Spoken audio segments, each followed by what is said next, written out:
Video upload করে হয়রানি, হতাশা, আর মনটা চায় না যে ইউটিউব প্ল্যাটফর্মে বা আমার চ্যানেলে ভিডিও আপলোড করি। কখনোই আর চায় না। এই মনটা চায় না যে আমার চ্যানেলে আর ভিডিও আপলোড করি। কিভাবে চাইবে?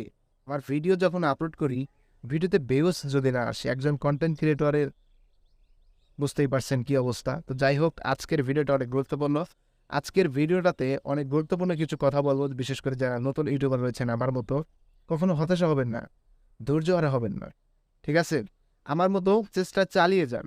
আমি চেষ্টা চালিয়ে যাচ্ছি। দেখুন, ইউটিউবে টিকে থাকতে হলে আপনাকে ধৈর্য ধরে কাজ করতে হবে। ১ নাম্বার কারণ, আপনি যত যাই করেন না কেন, যত ভালো কনটেন্ট আপলোড করেন না কেন, আপনাকে ধৈর্য ধরতেই হবে। ঠিক আছে? আপনি যদি একদিনে সফলতা অর্জন করতে চান, তাও আপনাকে ধৈর্য ধরতে হবে। কারণ কি? দেখুন, আপনি কিন্তু একদিন ইনকাম করতে পারছেন না। ইনকামের জন্য যে প্রসেসটা রয়েছে, AdSense অ্যাকাউন্ট করতে হবে, মনিটাইজেশনের জন্য এপ্লাই করতে হবে। AdSense-টা অ্যাপ্রুভ করবে, আপনার AdSense-এর লেটার পাঠানো হবে। সেই AdSense-এর লেটার যে পিনটা রয়েছে 6 ডিজিটের, সেই পিনটাকে কিন্তু আপনার AdSense-এ ভেরিফিকেশন করতে হবে। এরপর আপনার চ্যানেলে কিন্তু একটা ব্যাংক অ্যাকাউন্ট এড করতে হবে। তারপর আপনার চ্যানেলে যখন ডলার কমপ্লিট হয়ে যাবে, তখন কিন্তু আপনি ইনকামটা উইথড্র করতে পারবেন। দেখুন, তারপরেও কিন্তু অনেক প্রসেস, অনেক ঝামেলার একটা বিষয়। তো একদিনে কিন্তু সবাই সফলতা অর্জন করতে পারে না। যে সফল, সেও পারবে না একদিনে সফলতা অর্জন করতে। একজন ব্যর্থ ইউটিউবার যে ক্রমান্বয়ে ধীরে ধীরে উপরের দিকে উঠছে, ঠিক আছে, কষ্ট করে কেষ্ট মেলাচ্ছে, ধীরে ধীরে ভিডিও আপলোড করছে, সুন্দর টপিকে ভিডিও আপলোড করছে, সে নিজেকে ইমপ্রুভ করার চেষ্টা করছে, সেই কেবল একজন সফল ইউটিউবার হতে পারবে এই ইউটিউব প্ল্যাটফর্মে। আমি আপনাদেরকে গ্যারান্টি দিয়ে বলছি। বিশ্বাস না হয়, দেখুন, যারা আজকে ভিডিও আপলোড করে সফল হয়েছে, কালকে একটা ভিডিও আপলোড করে সে সফল না। মানে আজকে একটা ভিডিও আপলোড করেছে, ভাইরাল হয়েছে, একদিনে প্রথম ভিডিও ভাইরাল, কিন্তু তার পরবর্তী একটা ভিডিও ভাইরাল হবে না। ঠিক আছে? এটা আমি গ্যারান্টিতে বলছি। সে কিন্তু হতাশ হয়ে যাবে যে আমার শুরুর ভিডিও এত ভালো, ধীরে ধীরে আমার ভিডিওতে ভিউজ কম। এটাই স্বাভাবিক। ঠিক আছে? সফলতার মুখ শুরুতেই নয়, আগে আপনি একটু কষ্ট করুন, কেষ্ট মেলান। বুঝতেই পারছেন আশা করি। ইউটিউবের প্রাণ হচ্ছে ভিডিও। এখানে আপনাকে ভিডিও আপলোড করতে হবে, রেগুলারলি মেনটেন করতে হবে। সুন্দর টপিকে একটু কোয়ালিটিফুল করে যদি আপনার ভিডিও আপলোড করতে পারেন আপনার চ্যানেলে, তাহলে কিন্তু আপনার চ্যানেলটা কিন্তু ডেফিনেটলি র্যাঙ্কিং করবে। ঠিক আছে? তো দেখুন, যারা ইউটিউবে ভিডিও আপলোড করতে করতে হতাশ যে ভাই আমি অনেক ভিডিও আপলোড করছি, আমার ভিডিওতে ভিউজ নেই, ভিউজ এসে আবার থেমে যাচ্ছে। এমনিতে ভিউজ পায় না, ভিউজ এসে আবার থেমে যায়। কি করণীয় ভাই? কি করতে পারি? এর একটা সলিউশন, এর একটা ভিডিও, এর একটা উপায় কি আছে ভাই? এর একটা উপায় বের করেন, আপনি একটা ভিডিও বানিয়ে দেন। ঠিক আছে? কি বলবো ভাই? এটা আমি কি বলবো বলুন? দেখুন, আপনি যদি এই সময়টা যদি আপনার ভিডিওর পেছনে খাটান, আপনি আপনার মেধা যেটা রয়েছে, আপনার সেই বিবেকটাকে খাটান একটু। একটু খাটান, ভাবিয়ে তুলুন। আপনি নিজে একটু ইমপ্রেশন বাড়িয়ে দিন। ঠিক আছে? আপনি একটু উপস্থাপনাটা সঠিক করুন। দেখবেন সব ঠিক হয়ে যাবে। ঠিক আছে? আপনি কখনোই ধৈর্য হারা হবেন না। কখনোই না। আমি কিন্তু শুরুতে বলেছি এই পয়েন্টটা। ধৈর্য হারা হওয়া যাবে না।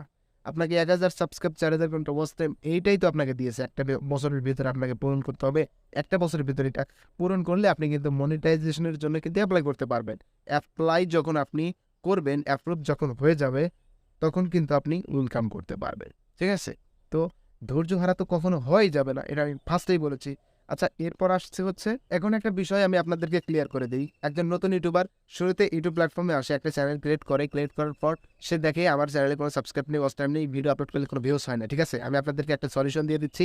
দেখুন, আপনি যখন একটা ইউটিউব চ্যানেল খুলেছেন, খুবই ভালো কথা। সেটা আপনি টিকিয়ে রাখতে চান, ইনকাম করতে চান। তার জন্য কিন্তু আপনাকে ভিডিও আপলোড করতে হবে, এটা নাম্বার 1 পয়েন্ট। ঠিক আছে? আর তারপর হচ্ছে আপনাকে কিন্তু সুন্দর একটা টপিক নির্বাচন করতে হবে, সেই টপিকে ভালো করে ভিডিও আপলোড করতে হবে। ঠিক আছে? এরপর যেসব হাবিজাবি রয়েছে, যেমন টাইটেল ট্যাগ, ডেসক্রিপশন, যদিও এগুলা এতটা গুরুত্বপূর্ণ, তার ভিতরে থাম্বনেইলটা মোস্ট ইম্পর্টেন্ট। ঠিক আছে? একটা ভিডিওর ভিউজ বাড়ানোর ক্ষেত্রে প্রায় 70% একটা থাম্বনেইল থেকে ভিউজ আসে। ঠিক আছে? থাম্বনেইলটা একটু অ্যাট্রাকটিভ, আকর্ষণীয় করার চেষ্টা করবেন। ঠিক আছে? আচ্ছা দেখুন, নতুন ইউটিউবার যেহেতু হতাশ, আপনি কি করবেন? এই হতাশা আর নয়। আপনি মনে করবেন যে আমার চ্যানেলে কোনো সাবস্ক্রাইব লাগবে না, ওয়াচ টাইম লাগবে না, আমার চ্যানেলে ইনকামও লাগবে না, কিচ্ছু লাগবে না। আমি জাস্ট এখানে ভিডিও আপলোড করব। আর তাহলে দেখবেন আপনি আপনার চ্যানেলে subscribe, watch time, income generate করতে সক্ষম হচ্ছেন। অন্য একজন ইউটিউবার, বড় ইউটিউবার, সে কিন্তু ইউটিউবে প্রথমত বড় ছিল না। একজন আপনার মতো কন্টেন্ট ক্রিয়েটর, একজন নতুন কন্টেন্ট ক্রিয়েটর, 0 সাবস্ক্রাইব থেকে সে মিলিয়ন সাবস্ক্রাইবে হিট করে ফেলেছে। একটা নতুন কন্টেন্ট ক্রিয়েটরের এই চিন্তাটা যদি প্রথম থাকে যে আমি মিলিয়নে কবে হিট করব, আসলে এই টার্গেটটা থাকবে আপনার মনের ভিতরে। ইচ্ছা, মনোবল খাটিয়ে আপনার যে মেধা শক্তিটা রয়েছে, সেটাকে জাগ্রত করে আপনাকে কিন্তু ভিডিও আপলোড করে ধীরে ধীরে ক্রমান্বয়ে আপনি কিন্তু সিঁড়ি বেয়ে উপরে উঠতে থাকবেন। আর তাহলে কিন্তু সবকিছু সম্ভব। তো ওভারঅল সব শেষে আপনাকে কিন্তু ভিডিওই আপলোড করতে হবে। ঠিকঠাক করার পর আপনার ধৈর্য ধরে আমি ফার্স্টে বলেছি, লাস্টেও বলছি আপনাকে ধৈর্য ধরে কাজ করতে হবে। ধৈর্যের পাহাড় হয়ে যেতে হবে আপনাকে, ঠিক আছে? তাহলেই সবকিছু সম্ভব। আশা করি ভিডিওটা ভালো লেগেছে। ভিডিওটি যদি ভালো লেগে থাকে অবশ্যই একটা লাইক করবেন, ছোট ভাই হিসেবে সাপোর্ট করবেন। আমি আপনাদের জন্য দোয়া করব, আপনারা আমার জন্য একটু দোয়া করবেন, ঠিক আছে? সবাই ভালো থাকবেন, সুস্থ থাকবেন, আমাকে সাপোর্ট করবেন। আল্লাহ হাফেজ।